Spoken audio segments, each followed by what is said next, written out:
Football gives you the highest highs you'll ever feel watching a sport.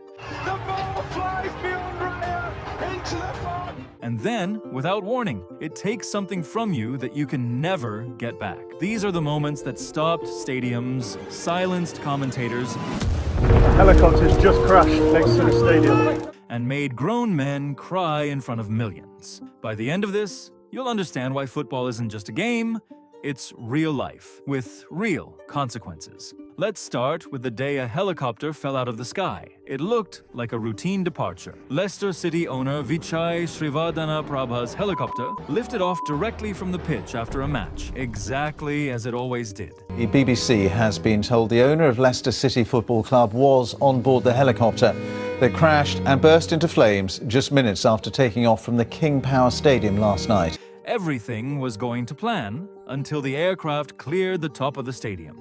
That's when a critical part of the rotor gave way.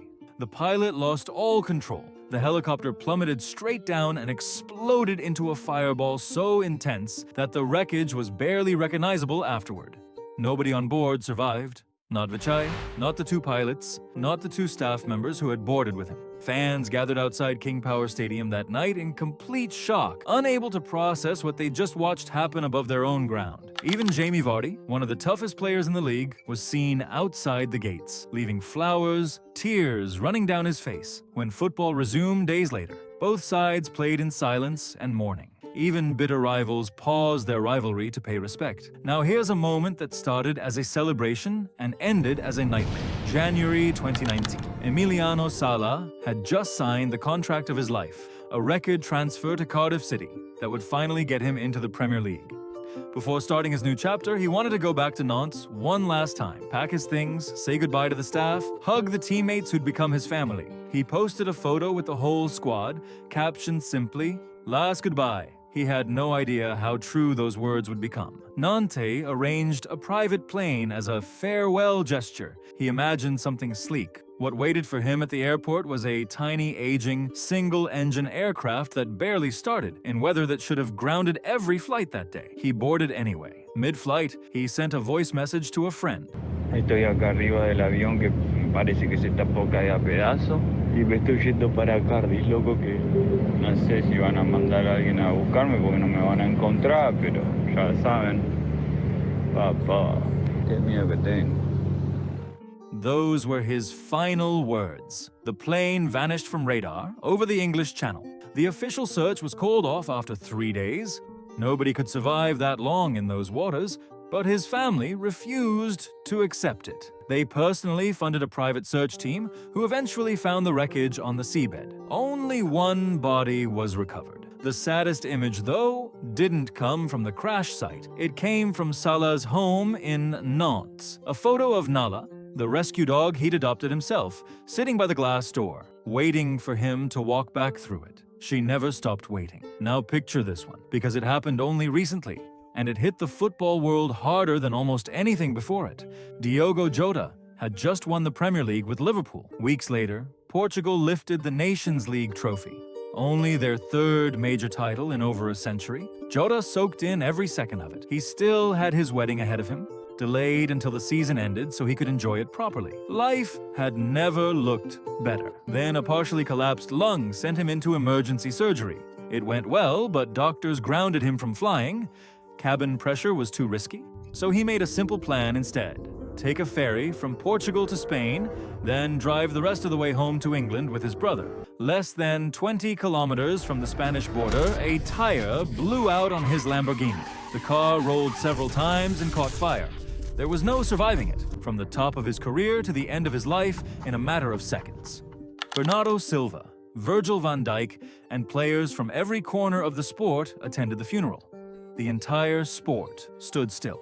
Here's one that millions watched unfold live, in real time, with no idea what they were witnessing. Euro 2020, Denmark's opening match against Finland. Just before halftime, the ball rolled out of play, and Christian Eriksen simply collapsed to the ground for no visible reason. For a few seconds, nobody understood what was happening. Then, the medical staff sprinted onto the pitch, and the entire stadium fell into stunned silence. Fans in the stands and viewers at home watched him being resuscitated on live television. Minutes of pure horror passed before he was stabilized. You'd assume that was the end of his career.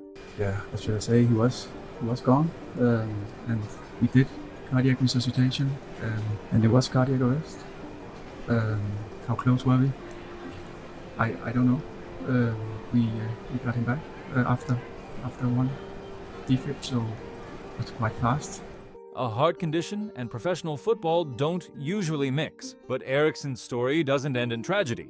Doctors fitted him with a small defibrillator. He signed with Brentford, then Manchester United. 3 years later, he walked out at Euro 2024 in Germany, scored in the opening game against Slovenia, and was named Man of the Match. Sometimes the sport gives back what it takes. This next one is about a father who never made it home from a football trip.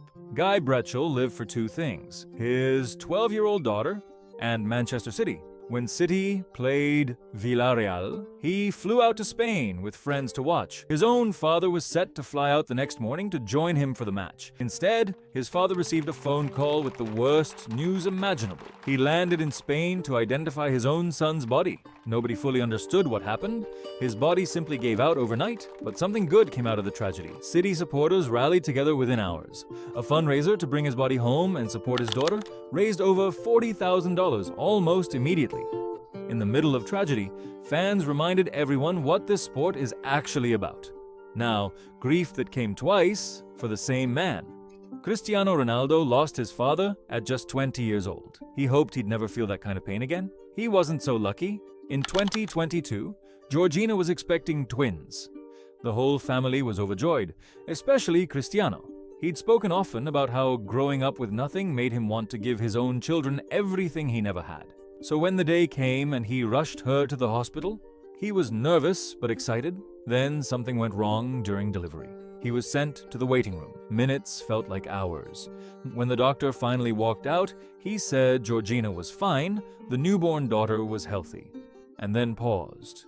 Their son hadn't survived. In one sentence, his world split in two. A healthy wife and daughter on one side, a funeral to plan on the other. It took him a long time to find his footing again, visibly struggling on the pitch for Manchester United, and even at the World Cup with Portugal. That he came back to form at all still feels like a small miracle. And then there's the day football lost nearly 100 people at once. The darkest day the sport has ever seen. Hillsborough, April 15th, 1989. Liverpool versus Nottingham Forest in the FA Cup semi-final. More fans arrived than the ground could safely handle. Old narrow turnstiles slowed entry to a crawl. Crowds built up dangerously outside the gates, so officials made one decision to relieve the pressure. One decision that sealed the fate of almost 100 people. A side gate was opened to let fans in faster. Thousands surged through at once, pressing into sections that were already full. The people already inside had nowhere to go. Fans were crushed against steel fencing. Some were pulled to safety by strangers in the tier above. Some managed to climb over. Most couldn't.